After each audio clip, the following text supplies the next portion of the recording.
が始まります。田村候補2番目の届けでございました。ただいまからこの場所をお借りいたしまして、出発式行いたいと思います。ご近所の皆さんにはこの1週間いろいろお世話になりますが、どうかよろしくお願いを申し上げます。それではまず最初に今日の出発式にあたりまして、シンガーソングライターの川内真由美さんが劇礼に来ていただいています。一言ご挨拶いただきたいと思います。おはようございます。今日は晴れてとってもいい日に、この出発式ということで、お届けしています。この市民でつながっていって、市民のつながりでこの市長を立てていくというのを私はぜひ広げていきたいなと、1週間ですけれども、今まで自分もたくさんの人とどんな時も手をつないでいこうとやってきた自分のつながりも含めて、この命を守っていく子どもたちの未来を明るいものにしていこうという市長さんを立てて、この私たちのうちというか、私たちがここで暮らしているんだ、このことをたくさんの人に広げて市民で共同していく、やっていきたいと思います。昨日沖縄から帰ってきまして、高への強行的な工事見てきました。本当にどうしようもないほどの工事です。なんでこんなことするのというのが、うちの中で私が例えば喋ってもピンとこない方たくさんいらっしゃるかもしれないけども、地方自治の問題を沖縄の方は言っていて、私たちは自分たちで自分のこと決めたいんだと、私たちがここで生きていくために子どもたち守りたいんだ、島守りたいんだ、このことは無事で私たちが子どもを持っていきたい、私たちが当たり前の暮らしを生きていきたいと、そういう願いと同じだなと思って、そこを共感しながら沖縄から帰っていきました。ぜひこの「ぬしるだからぬしるだから命が宝」、この市長さんを田村さんにして、私はとっても期待しながらここで暮らしていけるように、田村さんを押し上げていくの頑張っていきましょう。ありがとうございました。それでは続きまして乳業担当の参議院議員黒林明子参議院議員から訴えをさせていただきます。皆さんおはようございます。乳業担当参議院議員の黒林明子です。いよいよ今日から始まった宇治市長選挙で、何としても田村和久市長ご一緒に実現誕生させようではございませんか。ご支援どうぞよろしくお願いします。これに一目ですね、今回はひどいことになっております。強行採決の連続です。トランプさんがやらないと言っているのに TPP は強行、年金はこれ以上下げないでくれと悲痛な叫びがあるのに年金カット法も強行する。なんと隙間を狙ったようにカジノの法案まで強行するというとんでもない国会になっています。国会ではですね、野党が共闘して安倍政権の暴走に立ち向かっている。それなのに振り返ってみて、宇治はどうでしょうか。看板こそ違えど、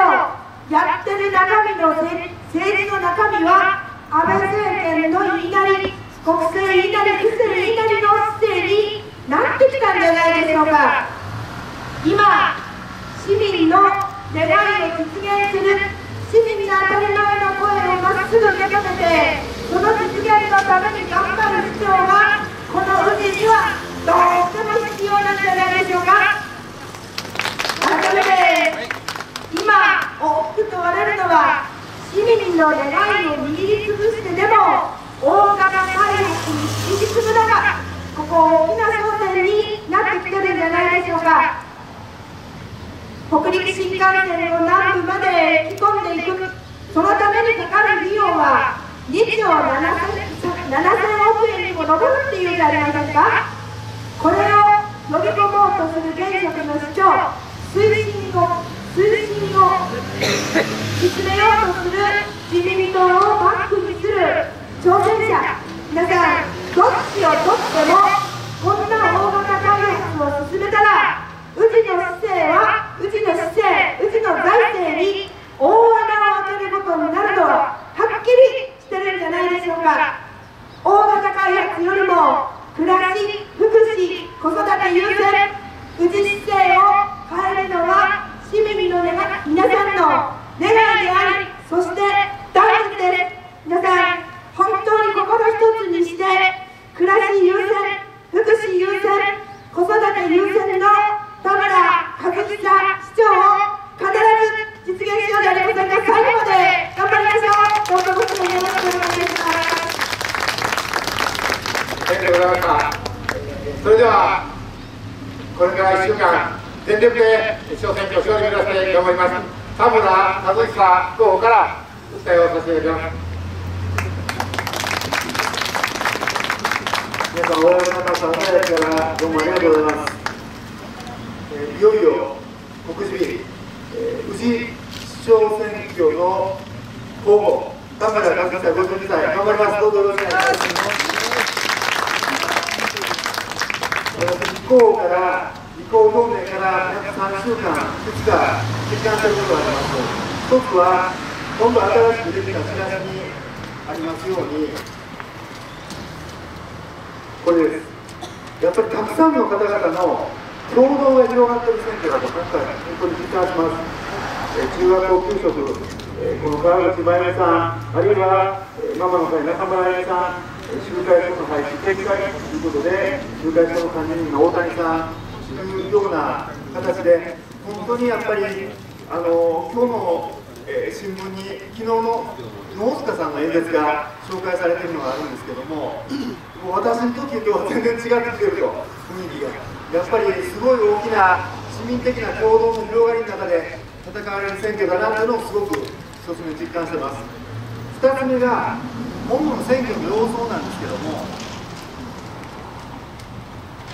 やっぱり相手陣営の方々がすごく変わってきてるなというふうに思います。というのは、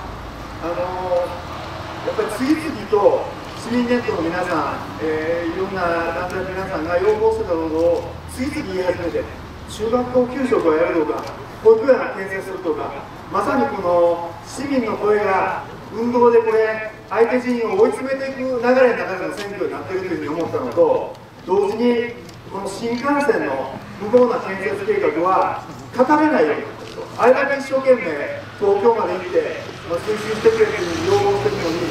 もう未来でも、あるいはその公開討論会でも一言も言えないというね、やっぱり市民の理解が得られないということをよくご存知のようで、この選挙期間は語れないという状況になって、まさにこの要求の点でも、無駄遣いの点でも、やっぱり市民の声が相手陣営を追い込む中の選挙になっていると、本当に思います。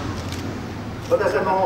日改めて、やっぱり2400通のアンケート、もう一回読み返してみました。やっぱりここに、ほんまに姿勢を変えなあかんという中身があるなというふうに思います。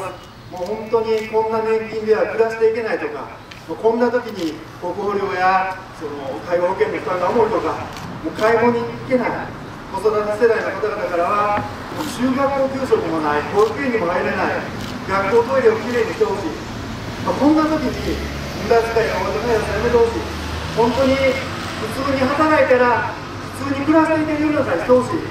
安心して暮らせるうちにしてほしいと、そういう声がもうたくさん寄せられてて、この期待に、この声に本当に応えて、やっぱりどうしても勝利をしないといけないというふうに思いました。今、市民の暮らしが良くならなければ、市長の仕事をしたことにならない、無駄な大型開発、新幹線計画にストップをかけて、市民の暮らしと福祉、そしてありがとうございます、頑張ります。市民の暮らしと福祉、子育て、そして地域経済を応援するために、全力でこの選挙頑張ります。どうぞ皆さん、勝たせてください。よろしくお願いします。頑張ります。それでは力強い決意してもらいました田村和久候補です。それでは、ただいまから出発をして市民の皆さんに訴えをしてまいりたいと思います。今日はこの後1時から JR 宇治駅前で、街頭から来て考えてますので、ぜひ皆さんお誘い合わせの上、